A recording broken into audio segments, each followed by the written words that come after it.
Oi pessoal, para quem não me conhece, meu nome é Giovana Pérez, para quem me conhece também é Giovana Pérez. É um prazer estar aqui com vocês falando um pouquinho do que tem acontecido aqui no sertão da Bahia. Eu sou missionária, estou aqui no campo, em Santo Tomé, na região de Campo Formoso aqui, em povoados sertanejos quilombolas, e a gente tem feito um trabalho aqui junto com a Escola de Missões Timóteo, levando a palavra do Senhor, levando a Jesus para essas pessoas, para que haja uma transformação real e para que haja salvação. E eu queria contar para vocês um pouquinho daquilo que nós temos vivido aqui, né, na escola de missões. Nós tivemos muitas ministrações, muitas aulas de evangelismo relacional, de como abordar. Tivemos aulas de evangelismo digital, ferramentas mesmo para que nós pudéssemos usar, mas algo que nos ajudou muito aqui foi que nós tivemos aulas práticas sobre isso, e nós conseguimos ter contato com pessoas, porque esse é o objetivo, né? É ter contato com mais pessoas. E nós tivemos um trabalho muito especial, né? Que nós conseguimos participar, que eu consegui participar. E eu queria contar para vocês, porque vocês fazem parte disso também, cada um dos mantenedores, inclusive a ID Collective, cada uma das pessoas que investiram nas camisetas, nos bonés, vocês fazem parte disso também. E eu queria agradecer a cada um de vocês, ao Gabriel também, e a cada um dos demais que investiram na minha vida de alguma forma, seja em oração, seja em investimento financeiro, seja compartilhando para outras pessoas, para mostrar para outras pessoas também. E nós tivemos um trabalho muito especial em uma dessas comunidades sertanejas quilombolas, que são marcadas por resistência, por símbolo de luta contra a escravidão, né? Então é um lugar bem afastado aqui, se chama Trintaoco. E nós tivemos o privilégio e a honra de batizar 2 dos líderes dessa comunidade. Eles fizeram a sua pública profissão de fé, confessaram Jesus como único Senhor e Salvador e foram batizados. Fora os outros tantos milagres que aconteceram aqui, tanto com outras pessoas quanto nos próprios missionários, nós fomos muito ministrados. Fomos impactados por muitas histórias que eu poderia aqui ficar horas contando. Mas a respeito desse feito no Trintaoco, eu queria deixar um texto para vocês, que é 1 Samuel, capítulo 5, né? Capítulo 4 e 5, mas eu queria focar no capítulo 5, porque é onde é relatado a presença da Arca do Senhor dentro do templo de Dagon. Nós temos um contexto histórico desse feito, que foi a questão dos filhos de Eli, né? Os filhos de Eli, eles estavam em desobediência, Israel estava em desobediência, né? E eles acabaram levando a Arca do Senhor para a guerra, e a arca acaba sendo roubada, saqueada, né, pelos filisteus.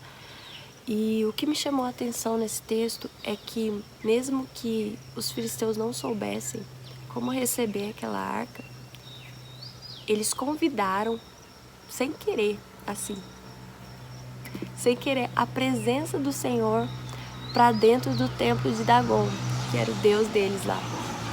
E assim como todos os deuses, né, até mesmo o nosso Deus, tinha uma liturgia a ser seguida para o culto a Ele, né? Deus, Ele colocou como deveria ser os passos da adoração a Ele, como deveria ser a entrada no tabernáculo, as roupas que deveriam ser usadas, como deveria ser feito o sacrifício, em qual lugar cada coisa deveria estar, a cor das roupas, a liturgia mesmo. Deus criou isso para adoração a Ele. E se você puder ler aí, depois você vai ver que se o sumo sacerdote, entrasse na presença de Deus de alguma maneira, de uma maneira indevida, ele tinha uma corda amarrada na perna dele. E aí ele morria lá dentro, ninguém poderia entrar, e o pessoal puxava ele por uma corda, né? Porque não se brinca com a presença do Senhor, né, gente? E hoje em dia a gente carrega a presença dele dentro de nós. Então, tome cuidado aí, tome atento e fique vigilante para não ser negligente com a presença do Senhor. Mas voltando aqui na história, existia uma liturgia a ser seguida e os filisteus, eles tinham esse Deus e aquele templo havia sido consagrado. Haviam altares lá que tinham sido preparados para o deus Dagon. Porém, quando Deus ele entra naquele templo, ele não divide o espaço. Tipo assim, não foi construído para mim, mas eu sou o Deus Todo-Poderoso. E ele toma o ambiente por completo, a ponto da arca, da estátua de Dagon, ter a cabeça decepada, o braço cortado aqui, né? A cabeça decapitada, o braço decepado aqui, e ele caído de cara, né? Diante da presença do Senhor. Então os filisteus, eles convidaram a presença. E é esse ponto que eu queria chegar. Quando a gente leva a palavra do Senhor para alguém que nunca ouviu, é como se essa pessoa tivesse o tempo todo sido construída para um outro Deus, para o Deus da mentira. A forma com que ela fala, a forma com que ela aprendeu a se portar, os padrões morais de caráter, foram todos dedicados uma vida inteira para alguém que não era a verdade. E o que nós pregamos aqui é Jesus, não é doutrina nem religião, é Jesus. E o Espírito de Deus é que convence. Mas quando nós conseguimos com que essas pessoas aceitem a Jesus, aceitem a presença do Senhor dentro delas, Deus ele toma o espaço por completo. Ele que convence do pecado, né? Então, pode não haver uma transformação impactante no primeiro momento, mas nós olhamos com os olhos espirituais. A semente ela é plantada. Então, quando você fala de Jesus para alguém, a semente é plantada. De alguma forma, aquela pessoa... A palavra de Deus não volta vazia, né, gente? Como a própria Bíblia fala. Então, é isso que eu queria deixar para vocês. Pregue a palavra, a tempo e a fora de tempo. Não importa se você não verá os resultados aos seus olhos naturais, ou se você verá esses resultados realmente, mas são frutos que você está plantando para a eternidade, né? É um legado que você está deixando para as próximas gerações e para a eternidade. E os filisteus acabaram convidando a presença do Senhor sem nem saber. Só que existe um ponto que eu queria deixar para vocês também. Os filisteus, eles não mudam o seu comportamento. Eles continuam querendo seguir os seus padrões de vida normal, tendo a presença de Deus com ele. E isso é importante para nós, que já somos cristãos, que nós já conhecemos a palavra de Deus. Não é o nosso primeiro contato com a palavra. Quando nós recebemos a presença de Deus dentro de nós e continuamos querendo viver das mesmas formas, com o nosso orgulho, com a nossa mentira, com o nosso pecado, acontece algo que é aquilo que virá no capítulo, na continuação do capítulo, que é o que? Os filisteus, eles começam a ficar doentes. Em vez de se consertarem e devolverem de forma, assim, real, arrependidos mesmo de ter roubado a arca do Senhor, de ter saqueado ela. E sei lá, ter uma transformação real, trazendo para os nossos dias de hoje, tendo um arrependimento real e genuíno diante da presença de Deus, eles continuam querendo viver da mesma forma.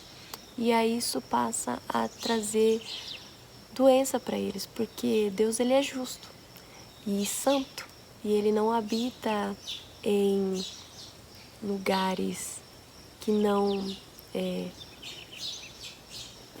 se dobrem diante dessa presença, não se dobrem diante da santidade dele. E eles acabam ficando doentes. Então, eu queria te convidar.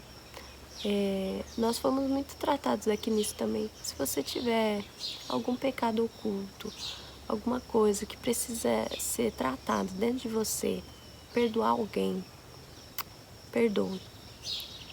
Se você precisa confessar para alguém alguma coisa, confesse. Algum pensamento mal, algum pensamento bom, confesse, entendeu? Porque Deus, ele não habita em meio a coisas que vão contrária à santidade dele, que vão contrária ao caráter dele. E tudo isso está dentro dos frutos do Espírito, né? Então, tenha isso em mente. Não carregue a presença de Deus de forma leviana e negligente.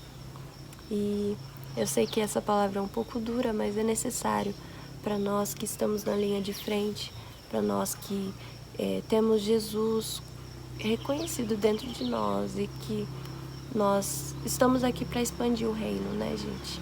Então eu queria deixar isso para vocês e logo eu volto para contar mais experiências do que Deus fez aqui, e eu espero que vocês possam compartilhar daquilo que Deus tem feito na vida de vocês também e daquilo que Deus tem trabalhado em cada um. Deus abençoe. Um beijo.